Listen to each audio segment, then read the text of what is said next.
The views, comments, and opinions of the following program do not necessarily reflect those of Morris Media Studios, MorrisMediaLive.com, or its affiliates. Listener discretion is advised.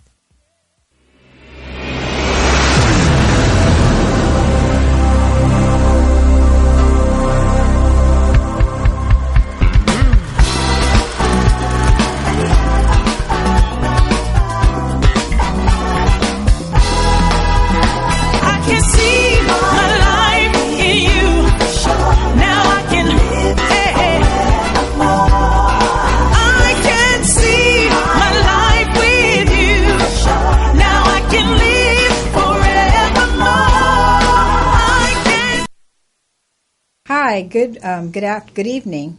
This is Ronda Dixon, and I'm presenting to you. The Women of Providence is presenting the Culture of Music and Film, produced by D. Nice, and we have some excellent hosts on today. My name is Ronda Dixon, and I'll be one of the hosts, as well as Jacelyn. Hello, and everybody. Our guest is Chester Whitmore. Yeah, he's we got Chester Whitmore today. He's going to tell you more about himself. Thank you. Yes.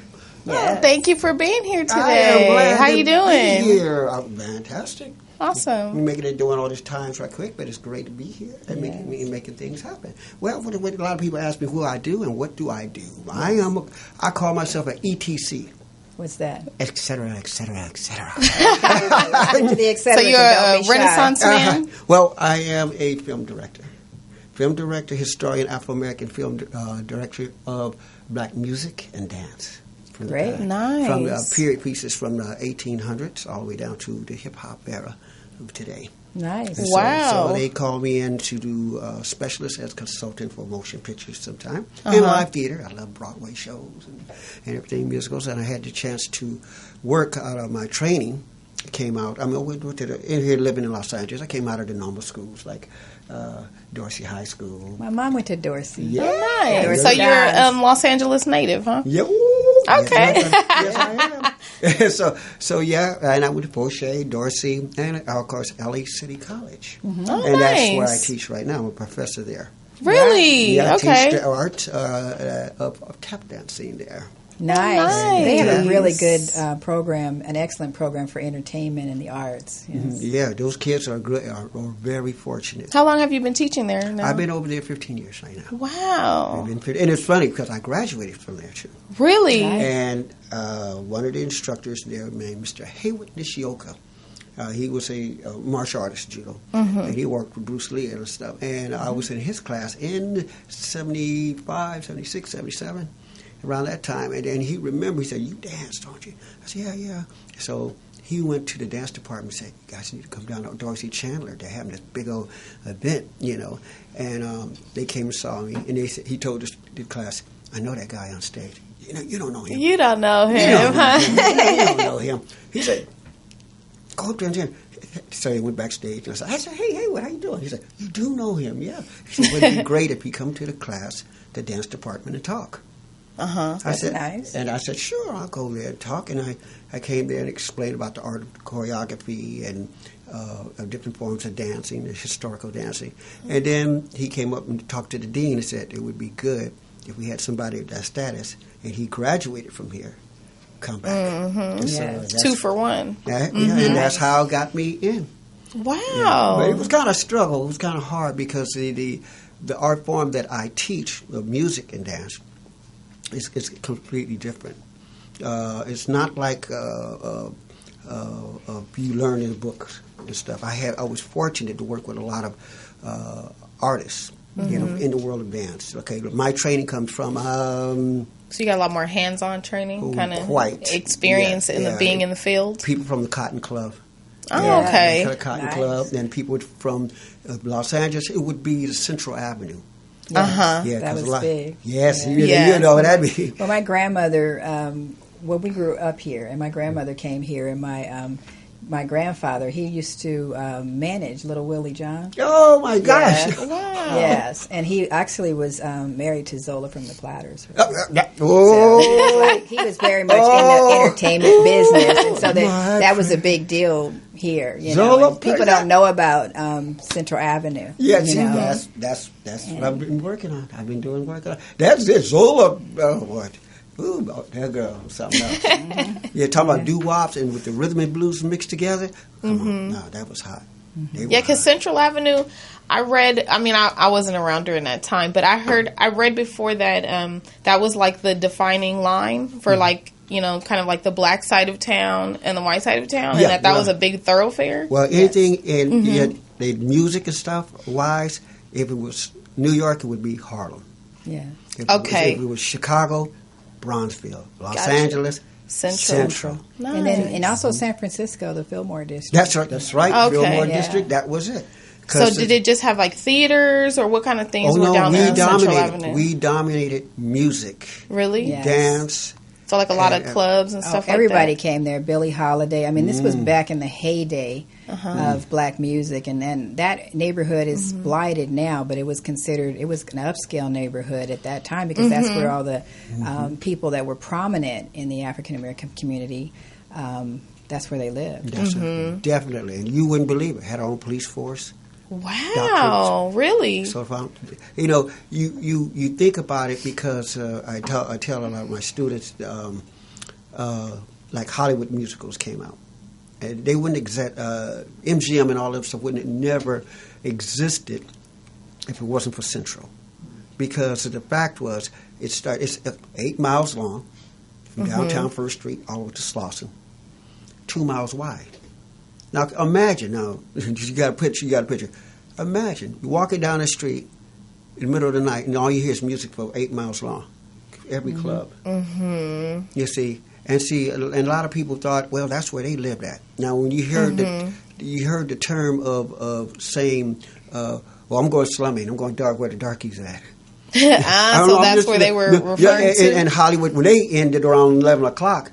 They would go to the after-hour places. We would be just starting. Yeah, okay. We even had breakfast clubs. Really? Yeah, breakfast shows. The shows would start at 4 in the morning. Wow! All the way, and it wouldn't end until 8 or 9 in the morning. Then it starts back. Then you just go back to work and start back your day again. And of course, the Cotton Club of Central would have been the Club Alabama. Club Alabama is right next door to the Dunbar Hotel. Okay. And they're renovating the Dunbar Hotel. Oh, that's right. Right. So when they have the Watts Summer Festival, they do it starting at the Dunbar Hotel now. They do it right around there.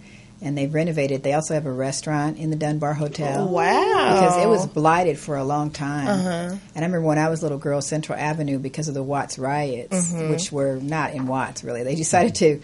This is what was ironic about it. Watts is farther south, and it's a very small district. And what they did was, by calling it the Watts riots, once again, they did us a huge disservice because all of the monies that were given for reparations of that area to repair the area went to a small, teeny tiny little area called Watts, but it did not go to Central Avenue. Consequently, Central Avenue did not get repaired.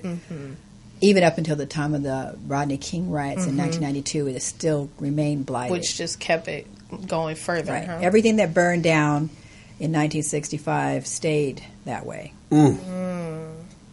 So that money that was allocated, that should have been allocated for that, was actually given to, like you said, Watts. Yes, which is, most people don't realize that Watts is a much smaller place to the south. And it made it so that a lot of that area never got any of that money. Wow. Yeah, so I like learning. I'm from Los Angeles too, but I like learning, history because there's certain things you just can't find out or that won't be in history books or, that you have to just experience or talk to someone that's there. So hearing these things are really, I love it because, you walk by something every day and it could be dilapidated or just look bad, and you don't know the history of it and, the place that it has in someone's heart here as like a Los Angeles native and someone being local. Yeah, we were very rich. It was very rich. When you had people like Frank Sinatra, hanging out with Nat King Cole, and everybody would come all hang out and stuff. And when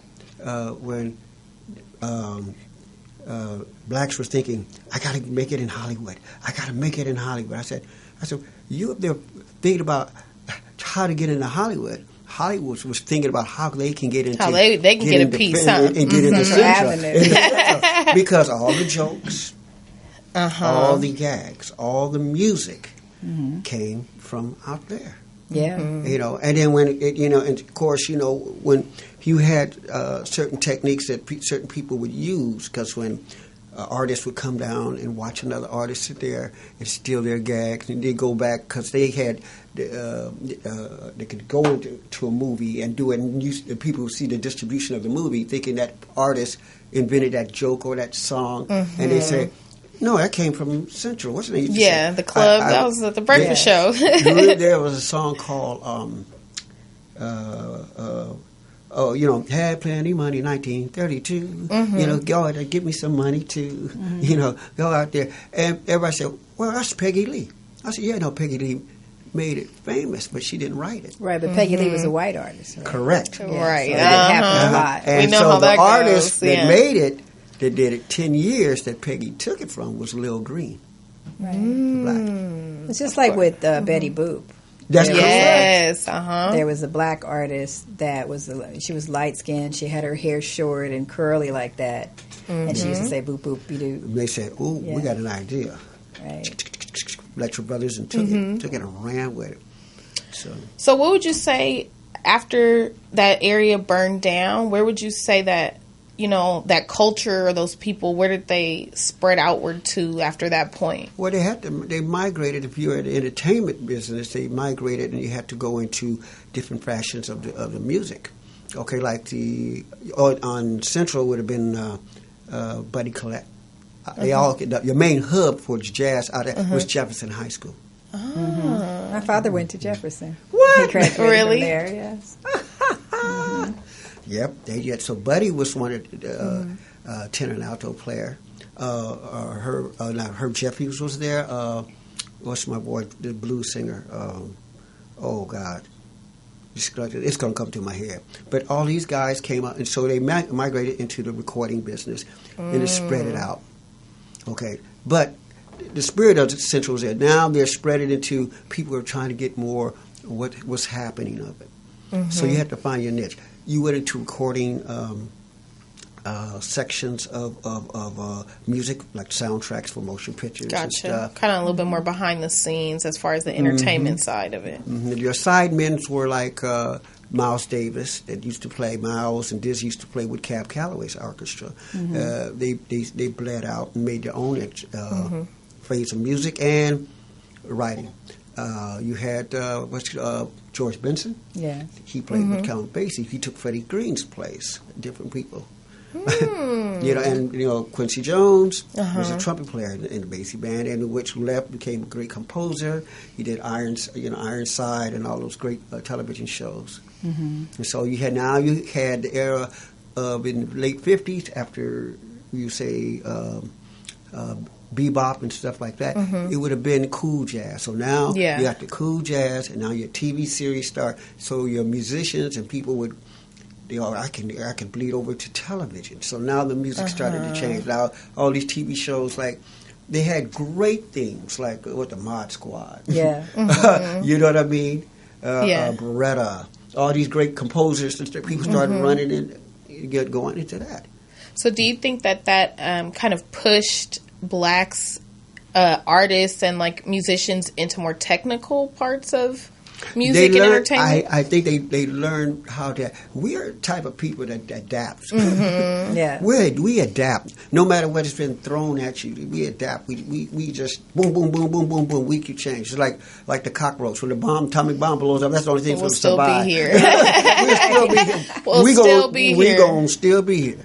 So at that fashion, they said, no, we know how to write because in anything culturally of music or dance or any formula, when they lose out, say no ideas, they run right back to the neighborhood. Yes. Because I tell my student, okay, I had hip hop class. He had a hip hop class.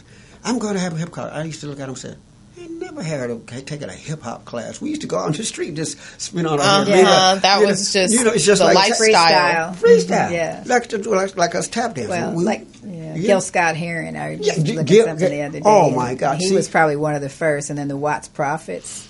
The last poets. Now we got those spoken words that people just went booming. The Watts Prophets was just boom, boom, boom, telling you the truth, but through the rhythmic of their poetry.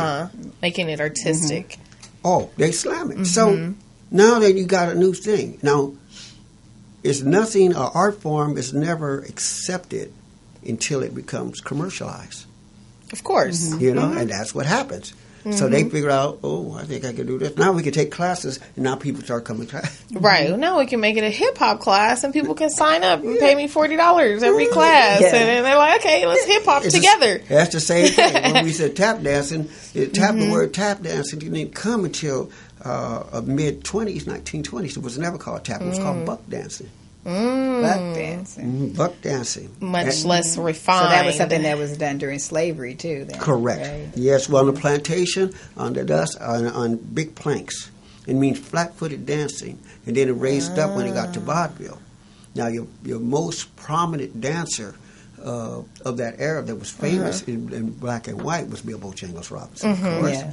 Then you had another gentleman, I had the pleasure of working with him before he died, was John Bubbles. He was the father of rhythm dancing and lived here around the Leimert area. Really? Right off of Coliseum past La Brea. Used to be a theater called the Baldwin Theater. Yes, I remember that. I remember that. Okay, right over there. That's where he lived. All your great black actors, Jefferson and St. Andrews would have been Eddie Rochester Anderson from the Jack Benny Show. Rochester, yes. I was trying to remember that one because he had something called the Rochester House. He had created a nonprofit out of his house to help people that I guess were either it was a substance abuse clinic, and so he had like a whole block. It was a pretty big house. You know, his son is about to do a concert over there. Oh, really? Yes. Really? Yes. And I remember Rochester. I didn't know that he could dance so well, but then I was looking at a YouTube, and they showed him doing this dance, and he was also doing the moonwalk. That's right. Oh, and wow. that was way back. That's right. You are right. So there's nothing new under the sun. Right. And we do need to chronicle this because I remember when I was coming up and people were doing pop locking, and some of the best ones would be on the bus stop with the boom box. And I remember that they would be doing that move. They call it the Matrix, or they have this move where it looks like their feet are nailed to the ground, and they can lean in different directions, almost parallel to the ground. You know, and they would be and on Michael the bus Jackson stop. made that move. He didn't popular. make that move. Well, not make it, but he made it iconic. Well, because he was going down to the hood, and he would dance with people in the hood. He would check out what they were doing. But see, the problem is there's no protections against that. I have to put my lawyer hat on, but until it's fixed in a tangible medium of expression. So therefore, that's why when you have a stand-up comedy, a lot of the stuff was done live. And if it's done live, then it's not recorded. And if it's not recorded, it's not fixed in a tangible medium of expression, and therefore someone can take it. You are absolutely right. Now, you know how I protect my stuff? By recording it. Yeah, but see, a lot of people, they said, you can't copyright choreography. I said, I can't? Are you really sure? Are you sure? Are you really sure? I said, let's think about this. Think about it real stereo. Okay, music rights. You got to have no more than how many 8 bars of music. That's actually a fallacy. I won't go into that. But people have decided that. But it's just got to be recognizable because you can protect the James Brown scream. You know that's him. So you know what I'm saying? That's right. That's protectable, and that's not 8 bars. So it's really whether or not it's distinguishable. Yes. And it has to be something that is unique and not, taken from another work. So if it's something that you can tell came from another work, then it's protectable. Yeah. And then it also depends on whether it's lifted from the master or just a replay.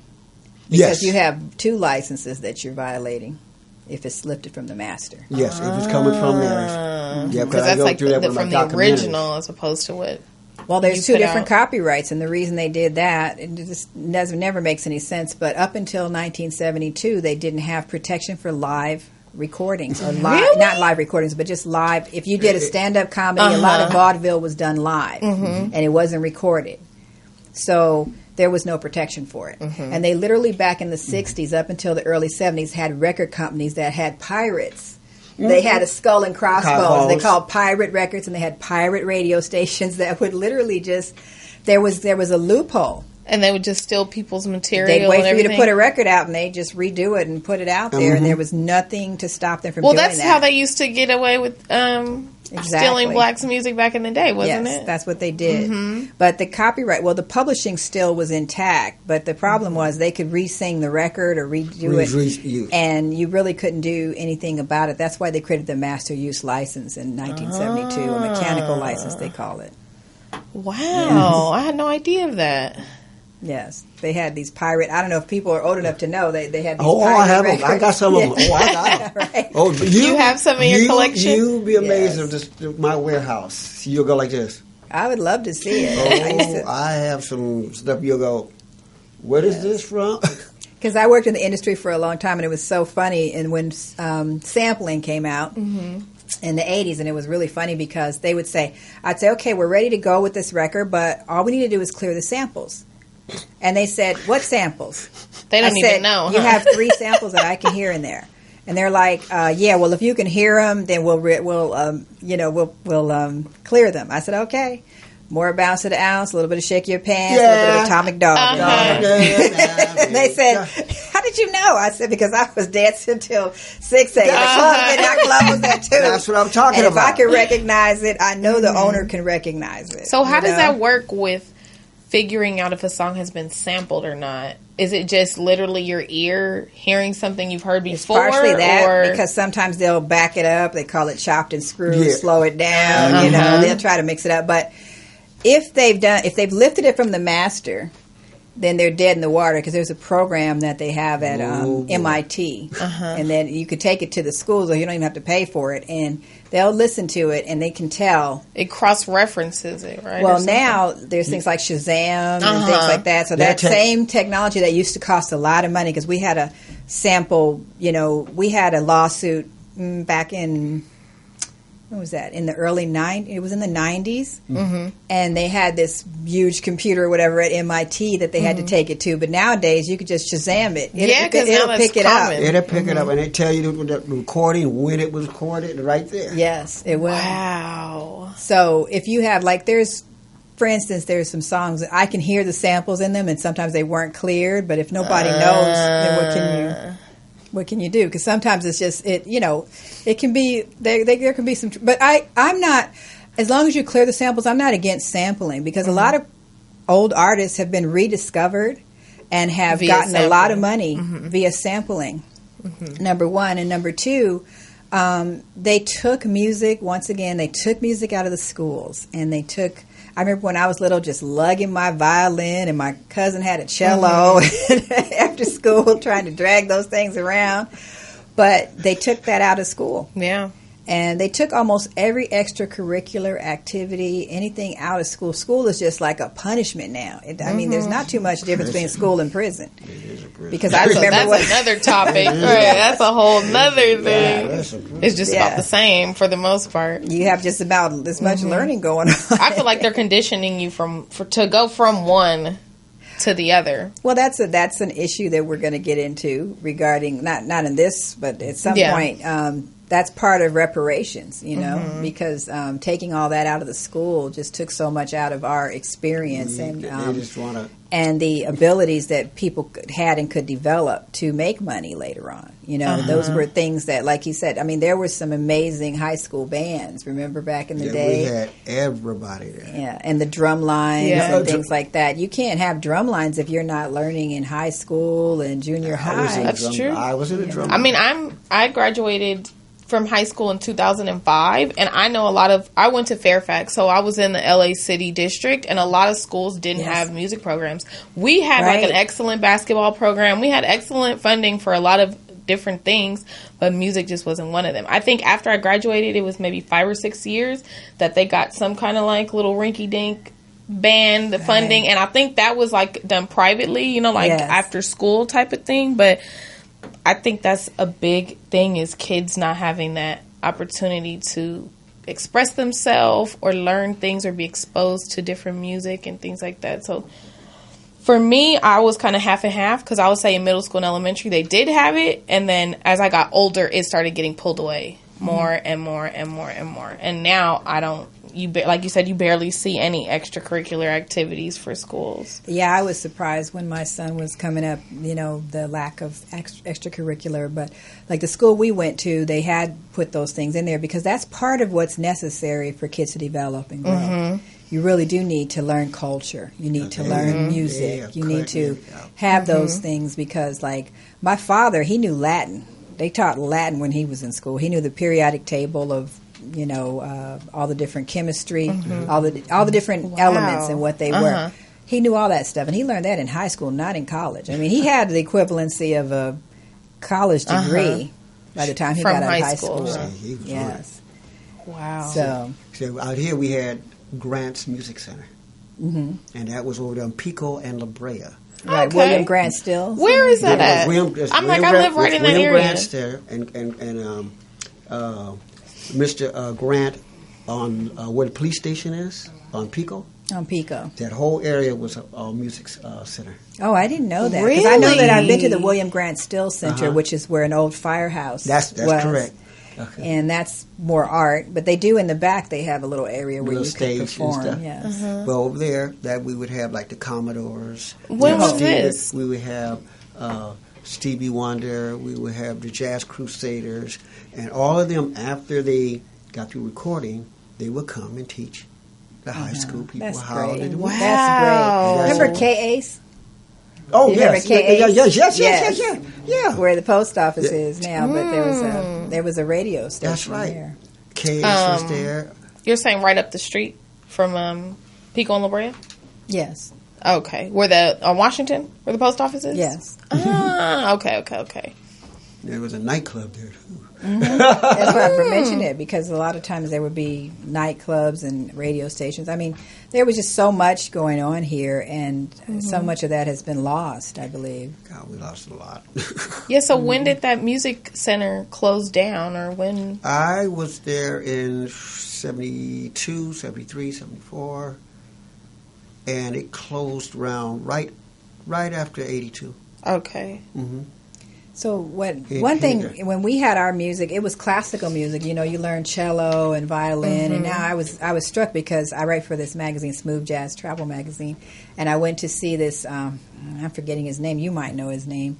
Violinist, young black guy that plays the violin, but he kind of plays it real like. He's real energetic with it, and he can do a whole concert playing. The violin and playing the songs. I mean, but he just said he just was inspired to pick up the violin and start playing. But a lot of people are not exposed to the violin as an instrument. The cello, the upright bass. People aren't really, the trumpet. They're not doing that because they don't have the school bands. Okay. Well, do you have any clips that you want to show us? I have a lot of stuff. Anything you wanted to see? Since we're talking about musical phrases. One of my teachers I worked with was, and she just passed about a year and a half ago, was Norma Miller. And she was the queen of swing. She was 100. She was 100, still teaching. She lived a long. And she was still teaching too. Oh yeah. Wow. And it worked out at the Savoy Ballroom, and all the dances. Of course, like we talk about black clubs and music and stuff. Is that the same one that's still there in Inglewood? There's a no, Savoy down there. This one is not 1923. Yeah, where was that club located? It's in Harlem. Okay. I remember that. It is in Harlem, and they're the ones that created swing dancing. Yeah. And so this is a clip that was done in 1942.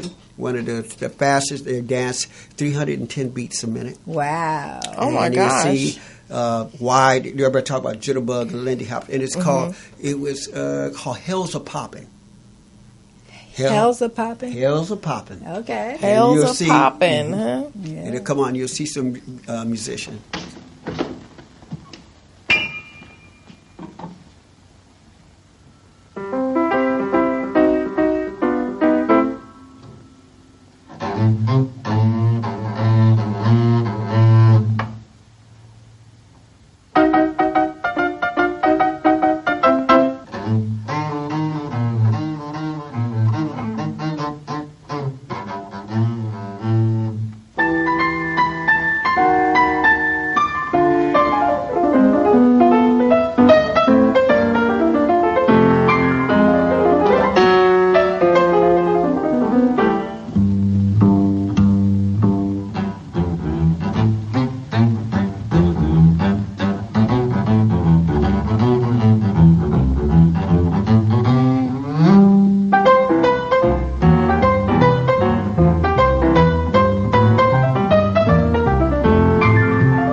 The beat. I feel a rhythmic brainstorm coming on. 1, 2, keep that rhythm heating. One more riff like that and I'll be gone. Oh man, don't stop now, we're jumping. Give everything the Lord now. This thing might turn into something. I ain't mistaken, here comes something now.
I think I pulled a muscle just watching that. Wow. So you have to tell us more about, like, what was that movie? What was the clip from? The movie and some of the history behind that dance. Oh, that is called, the movie Hell's a Poppin'.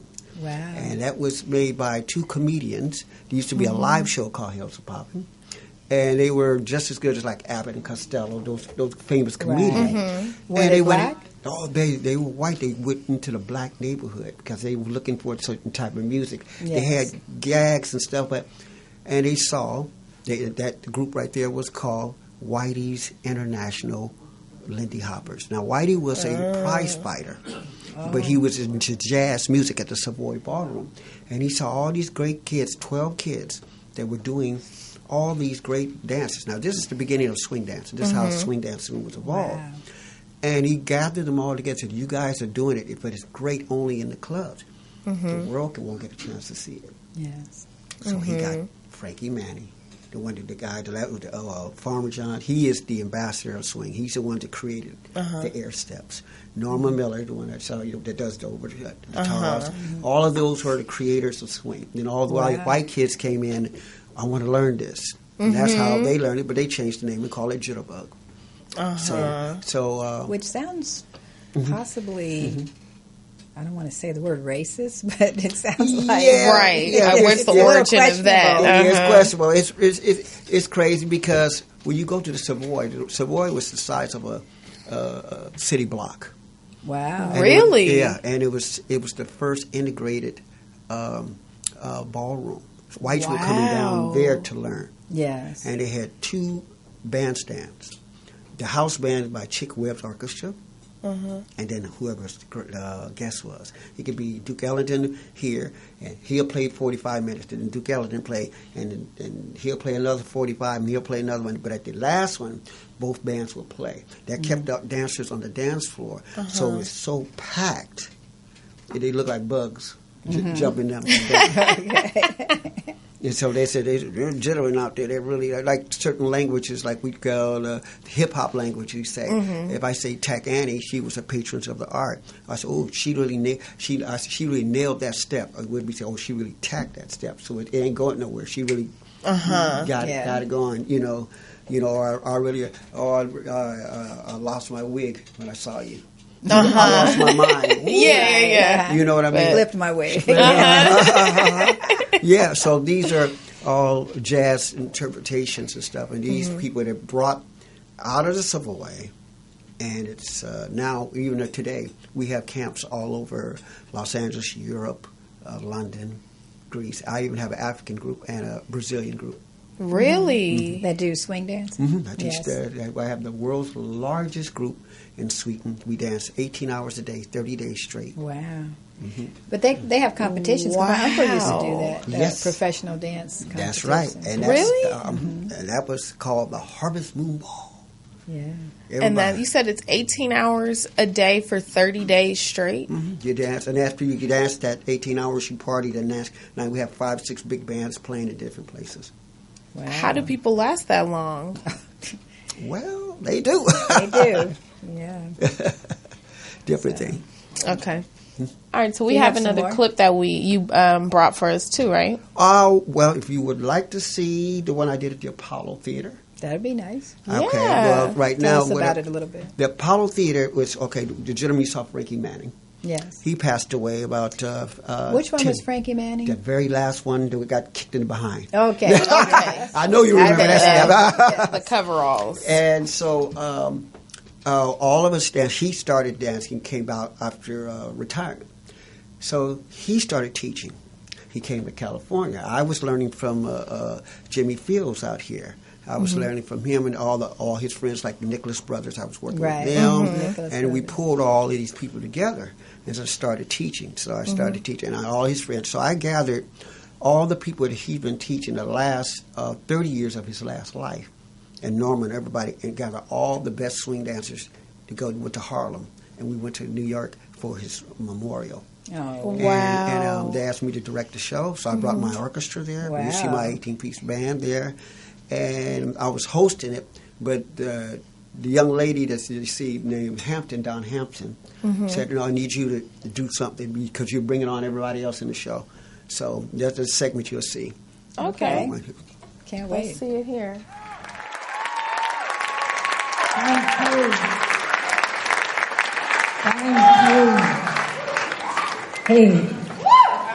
Hey, you.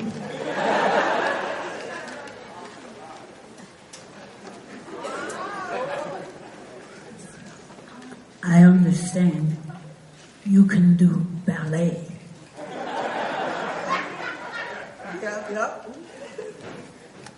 I understand you can tap dance. I understand you can swing dance. I want you to do all of them. The perfect person, folks. Don, are you ready for a little Chester madness? Right now.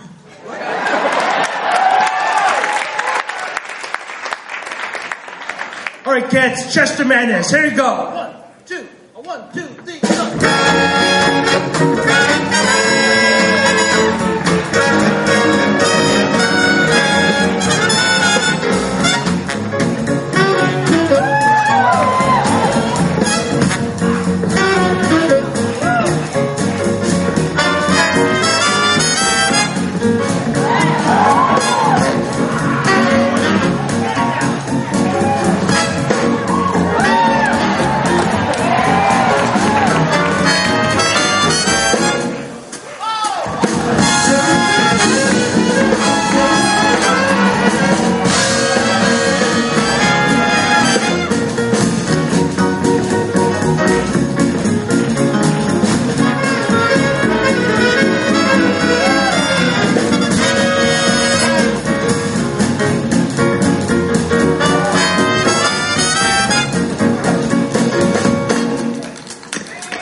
That was awesome. That was incredible. So that looked like it had a bunch of different styles of dance in that performance. Which ones were included in that performance? Well, we call it in original jazz. It's called vernacular jazz. Okay. And I mean the originality of the jazz roots where everything comes from. You see what they call it contemporary jazz, some of it, but it's rooted jazz. There's a lot of jazz steps like jazz music, like we say blues, rhythm and blues and stuff like that. We talk about Balboa. Mm-hmm. Mm-hmm. Okay. There is shag. There's boogie woogie. There's buck and wing. Buck and wings tell the tap, the section of it. Okay. You know, eccentric is making your body look like it's rubber. What kids today call it popping, locking. Yeah. But we call it eccentric dancing. You know, they all have names, individual names, and you isolate those names and you put them with the music. Like musicality, I hear certain musicalities, the band arrangements hitting. I got to hear where the hits are, and you have to react to the hit and call and respond back. So that's old original jazz, and we teach that. We teach it to the kids. Some of the kids, they naturally do it, but they don't know they're doing it. Right. They don't know. They just have that ear, and they know, but they don't know how to put a name to it. Or they might be doing the steps, but they're they think there's nothing new under the sun. Yeah. Right. They're like, I make this new move. Yes, because I noticed when I was young, there was a dance called the Funky Chicken, and you were doing that. Oh, that's my dad's favorite still to this day. That's true. I remember every 3 months there was a new dance, and I would remember those dances. And they call it the butterfly later on. In the 50s, they call it the Uncle Willie. So they changed the name. So that's what I was saying. It kind of morphed, but it was the same dance. When you see people, that's why when you see people doing the dance back in the day, like the soft shoe, like Dick Van Dyke is doing the dance in Bed Knobs and Broomsticks, and that was similar to what you're doing, the rubber, kind of rubbery and like a soft shoe. He is a great. Yes. Ooh, he's a great dancer. Yeah, he came down to our club too. Really? Sure. If you notice the moves, definitely. Right, huh? Dick, you got them from somewhere. Yes. Dick came. We had Dick. We had Ann Miller. We had oh my God. Gene Kelly. Don O'Connor. And probably James Cagney. I don't know if he came down there, but definitely when you look at his moves, he definitely Yankee Doodle Dance. Yeah. And they all came because they wanted to. They wanted to have that experience. And well, they wanted to learn from the source. From the primary source, right? The best of the best. Mm-hmm. The guy that they won't mention him in the book, but I'm going to tell you who Ann Miller, Astaire, and all those guys got it from. His name was Willie Covan. Oh, and he doesn't get his just due. That was what was concerning me because we were just coming into moving pictures at that time, and some of those didn't get preserved because they had to take extra steps to preserve those. But they may not even have the money to make the recordings at those times, and so a lot of it was just live, and we've just lost it to history. So it's nice that you are cataloging that and bringing it back today. I have 4,783 clips. Wow. How do you keep all that organized? I've been collecting 42 years. Now I have a warehouse from old, like she was saying. Sometimes I would go to country, go into old movie houses, go into old warehouses, and they say, I got some rolls of film. I said, do you mind to take a look at it? He said, oh, yeah, take a look. They don't know what's on it. Sometimes, right, you're like, let me find some gold in here. I say, can I get a projector, 16 millimeter or whatever? And I'll look at it, and I know who's on it, but they don't know. They say, you want that thing? Take it. I don't want it. Right. Awesome. So then you can add to your collection. I do it, and I take it to the lab, and I put it back in there. And I did nowadays I redigitize it, like I was telling you before. I seek it through, and I get the timetables together with the digital and the film, motion picture, and get the much quality I can out of it. Are you making them into documentaries? Yeah, to I have this? several documentaries out. Great. Really? And so what are the names of some of them? Yeah, where can we find them? Well, that's what I want to know. I'm like, where can I go watch it? Well, we did one movie but I didn't like that one too much. We did one's called Alive and Kicking. It made it to Amazon. Alive and Kicking. It's out.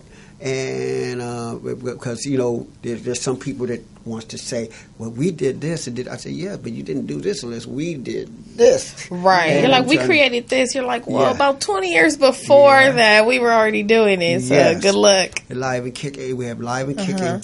We just did one last month with Pat Taylor. It was called Movement in the Music. And it was taken from, and it was like that we did with like Dunham, Catherine Dunham stuff. Yes. All from Dunham all the way up to the jazz. And I was one of the hosts that came on. They had me as a guest. I brought in the dance idiom on this coast. Talk about Caribbean dancing, you know, and the dancing, Cuban dancing and stuff. Out here was the Carlos Fluchet. He was the one. Out here, we talked about that, and we all came out of the Inner City Cultural Center at that time. Oh, I remember that. Yes. I had an artist. That's what I mean. When you were talking about dancing all night and all day, there was the soca dancers. Yes, I had an artist named Michelle Montano, and he was the king of soca for. I think he might still be. He's been every year. They do a week long. That ain't no joke. Yeah, soca's it's still a big genre now. It's huge, and so I didn't. You know, there's 24 hours a day, and he's now doing movies. But his name was Michelle Montano, and he was the king of soca for many, many years. Oh my God! Yeah, they were showing me I was his lawyer, so I went to one of his concerts. It was so funny because they said the concert was going to start at midnight in Brooklyn. I go by there at 11 o'clock. Nobody's there, and I said, "Are you sure there's going to?" Oh yeah, Michelle Montano. He's going to be here today. I said, "Really?" Okay, so I came back at 2 a.m. Nobody was there. I said, "Are you sure Michelle Montano is going to be here?" 2 a.m. And you know what? The next day, I ran into his mom, and then they had another show. And she said, "Man, you missed the party, man. They got there at 4 a.m. in the morning. And they were partying until 6 a.m. They partied till the sun comes up. Oh, my God. They put a new thing on, CP time. You know right. I mean? They're like midnight, aka 3, 4. It didn't start until 4. That is a really good... Right, that's real CP-ish. And that's actually more in keeping. Oh, well. And that's more in keeping with their timing. We have another clip that we want to show. Okay. Yes. So can you tell us a little bit about that one? Well, I tell you what. I'll show you the one that got me started dancing. Okay. Nice. We talk about Inner City Culture Center, and my teachers are in it. Really? And the movie was made in 1943, and it was a tribute for Bill Robinson. It was 20th Century Fox owed him that movie because they messed him up. So the movie is called Stormy Weather. Oh, I remember Stormy Weather. Yeah. Now you like this one because it's in color. Right, they colorized it. Wasn't Lena Horne in that movie? Yes, Lena Horne, Fats Waller, Cab Calloway, Ida Brown, you name it. Wow. So here we go. Wow.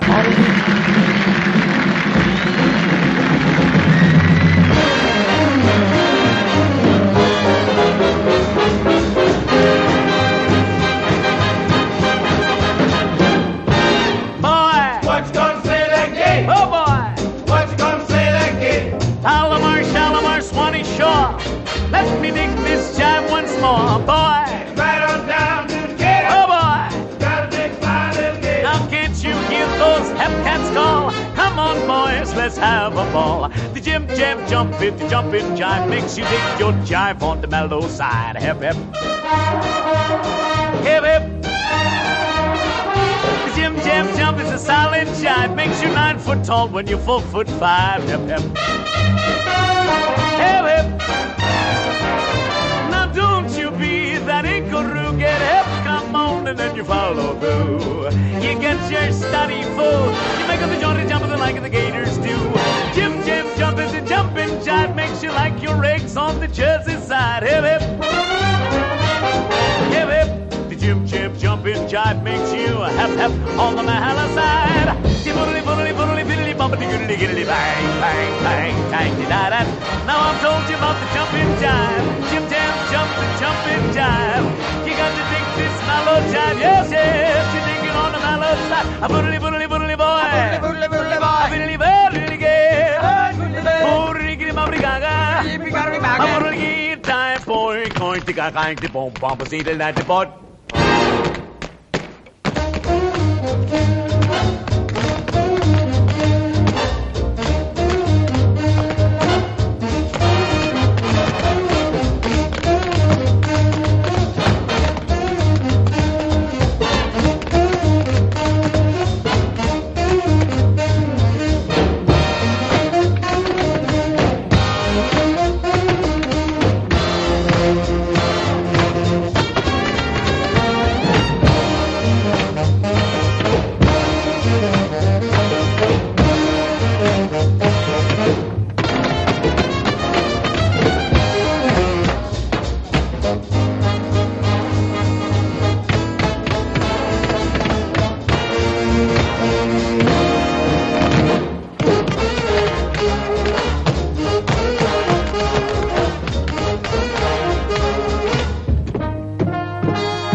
That was awesome. Thank you so much for sharing that with us. I remember that's a famous clip from the movie Stormy Weather, and that must have really done a lot to promote that art form. Oh, right? God, yeah. The black community was like, and Hollywood was like, ooh, even when you got Fred Astaire hopping up saying, that is one of the greatest dance scene I ever seen. You know, it goes down in history. He just said, ooh, he said, I've never seen nothing like that. Yeah. I remember the first time I saw it, and when they're jumping over each other and they're jumping down the stairs, I'm like, wow, look at the athleticism. Look at them being able to do the splits and come back up with no hands, like you said. That was just ridiculous. I mean, I can't imagine, you know, that the athleticism that they had. And even when you were showing the first clip, when they were doing the swing, the athleticism that they had was amazing. The energy. It was crazy. I would talk to him and said, how many shows you guys did a night? You wouldn't believe it. Wow. The average show for a black dancer you do 5 shows a day, and sometimes 9. Wow. So your act gets tighter and tighter. Wow. But like you said, that's a lot of punishment on your body. And the bands are all live. The music's all live, right? So then they had to, because I noticed when they were going down the stairs, they dun-dun-dun, dun-dun-dun, they're making the moves they each gotta time stay on point. to that, to each one of those beats, they're on beat. That's crazy. Wow. Well, thank you so much. No, I thank learned you. so much today, and I appreciate you being here. We're definitely going to have to do a part 2 because I know you've got plenty more to say and to share. I got stuff from cartoons to... Yes, we have to talk about that too. So how if people want to learn more about you, how can they reach out to you? I know you said you teach at LACC, I teach at Los Angeles City College, LACC. Do you have a... Is it virtual? Now you're getting contemporary. I got some At least the story. last 20 years.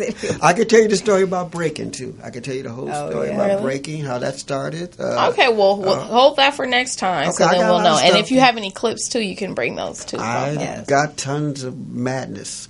But Really? but you can catch me on Facebook, on my fan page. It tells you where I'm at, where I'm lecturing at. Okay. Right now, I'm doing what Juneteenth?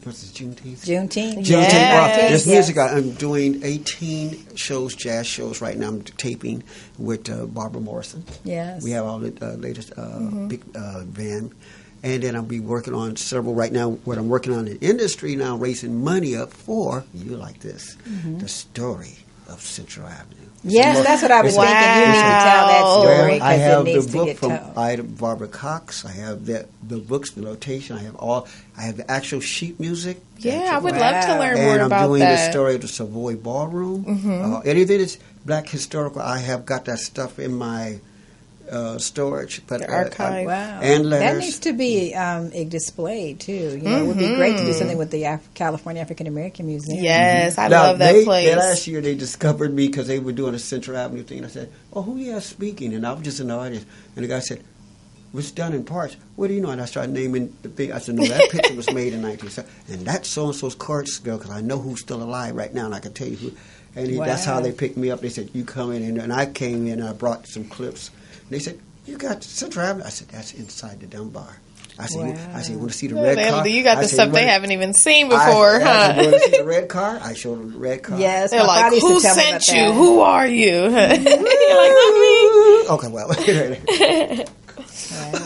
Well, it's great. Well, thank you so much for being here. Thank you Thank guys. you. Thank you. This was amazing. He said, Alrighty, so everybody, Chester Whitmore. TV World. This has been the culture of music and film, and we'll be back again with him to show us more and to give us more on music, film, and Los Angeles history. Good night. I'm Ronda Dixon, Chester Whitmore. And Jacelyn Green. Bye-bye. Good night.